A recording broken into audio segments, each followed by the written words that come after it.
bit about us and what we're about. We're an independent charity that works with educators, employees and the government to help young people, and we work alongside apprenticeships, helping develop their skills through competition.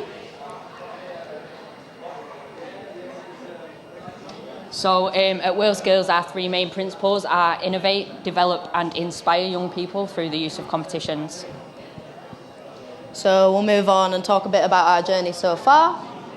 So I'll start with me. I took catering as an option in school, which led to me going to college for 1 day a week, which then led to my first competition, and I networked, and that's how an apprenticeship was brought to me.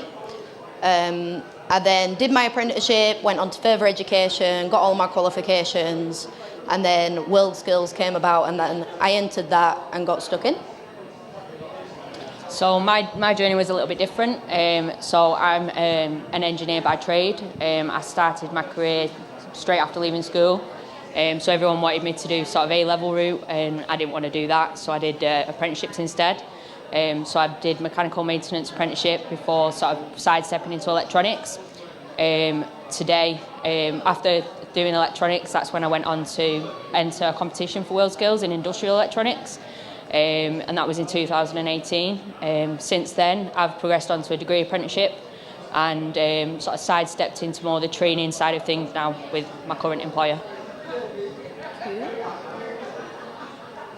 So our experience within our practical industries, so obviously with the competition, it's really helped to develop skills and imply that in the work industry. So that's very important. How's it affected you? Yeah, so obviously, like sort of in my sort of engineering industry, it's quite a male-dominated environment. So as a female, you do face quite a lot of barriers. So you know, being a female, you do sort of feel that you have a bit more to prove. And I think, like, you know, getting involved in WorldSkills has sort of like highlighted that, and they do actively promote women in engineering. And I think the year that I competed, they had the most women in engineering competitions of that year. That's a good fact, isn't it? Brilliant. The outcome of this on our careers is pretty much the same, isn't it, really? I think It's good to have it on your CV. The skills that you learn, you can carry out throughout your career. You don't lose them. Our apprenticeships. You want to talk about your experience? Yeah, so like I say, my experience of apprenticeships, I started off from school and didn't get any good career advice. Went into an apprenticeship, and I found it quite difficult to get my first apprenticeship, being a female, and it was sort of made an issue that there's no female toilets on the shop floor. You'll be the only female in the building, so you sort of face the sort of adversity a few years ago, which is sort of still there, but it's not as bad. So my experience then with that apprenticeship, it was on what was originally frameworks. So it was 1 day a week in college, where you learn the skills and the knowledge to help you on your career. When I went to the electronics side, again, it was the same sort of route. And I've also gone on now to do a degree apprenticeship, which again, you know, it was 1 day a week in university. And you just sort of have to prove your skills in the workplace.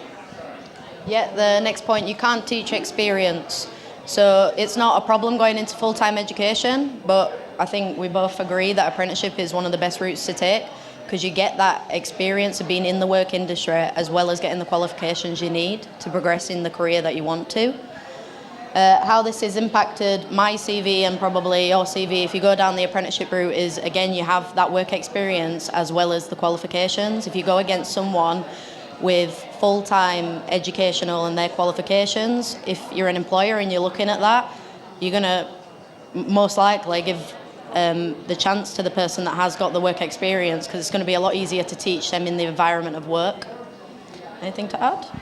Yeah, just that, you know, like WorldSkills, like taking part in the competitions, like to have that opportunity, it does make you stand out. And again, it sort of enhances your CV and it gives you a talking point, you know, if you was to move on in a different sort of like to a different employer, or actually start employment if you're straight out of college. So it's a bit of a talking point, it makes you stand out. There's not many people that actually sort of take part currently out of everyone in the UK, you know, to take part, it's quite a big achievement. Mm-hmm.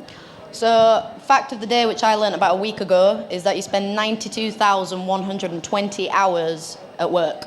which accumulates to 50 years. So that's why it's so important that you pick something that you want to do and that you enjoy, and not doing it for the money and not doing it because someone wants you to do it or what's expected of you. And then obviously at WorldSkills we like to sort of end on a bit of a quote. So the most important key to success is having the discipline to do what you know should be done even though you don't feel like doing it, which is you're doing that already by being here today. What's next? So I'm working towards the international finals, which is in October, doing a lot of training and stuff, and traveling around the world internationally. Additional opportunities for me is obviously being here today, talking to you guys, encouraging people to get involved. I also did a talk on BBC Radio about my journey, so it opens up a lot of opportunities just from being involved in a competition and doing something that you love in a competition environment. So like the same as Ashley, you know, I've working towards the end of my degree apprenticeship. I've sort of sidestepped out of electronics into more teaching and assessing in engineering. And you know, WorldSkills has sort of given me the opportunities to attend things like this, to go to other events, to take part in spotlight talks, just to encourage people to get into STEM related areas, you know, equality and diversity. So really, you know, the opportunities that you get after WorldSkills has sort of helped to develop you even further as a person, and just sort of it's the soft skills that you can pick up throughout the competition helps you with life, really. Yeah, so we'd like to open it up if anyone has any questions. Yeah.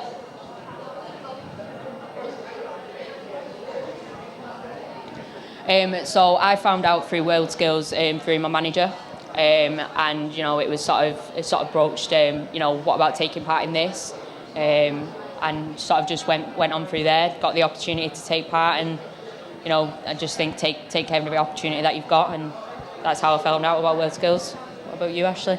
Yeah, I think that was the exact same. It was word of mouth. It got presented to me and I took it, and I didn't understand how big it was, which is a shame, and that's why we're here to promote it and to get more people involved and offer the opportunity to other people. Any more questions? My favourite part. So I have two favourite parts. One was winning gold at nationals, and I'm very proud of that, and I'll always be proud of that. And the feeling, because I didn't think that I'd done it. I didn't know. There were no part of me that thought, yeah, I've got this in the bag. I actually thought I'd done terrible. And then the second one was making it onto squad and being a part of that. And you know, you sat in this room and you're waiting, and it's a bit like the X Factor, where you get told if you got through or not. And I got told I got through, and it was very, very emotional. But that was mine. I'd say for me, like you know, the most sort of like favourite part and sort of highlight was taking part in WorldSkills UK. You know, nothing can prepare you for sort of being when it was held at the NEC, and sort of nothing can prepare you for the amount of people that are actually going to be there and the number of different competitions that take place. But to come out of it and sort of be like, oh, it's finished now, and you kind of feel like a part of you is missing then. But you know, the things that you pick up along the way and sort of like taking part in the additional stuff that you get to take part in after, just the opportunities that you get from taking part is just great. It's also a massive confidence boost as well, because it's like you're getting reassured that you are good in what you do, and I think that's also a very important point. Any more? Are we all good? Okay, we also have a stand, so if anyone does come up with any questions, then come see us and we'll be happy to answer any questions. Thank you. Thank you.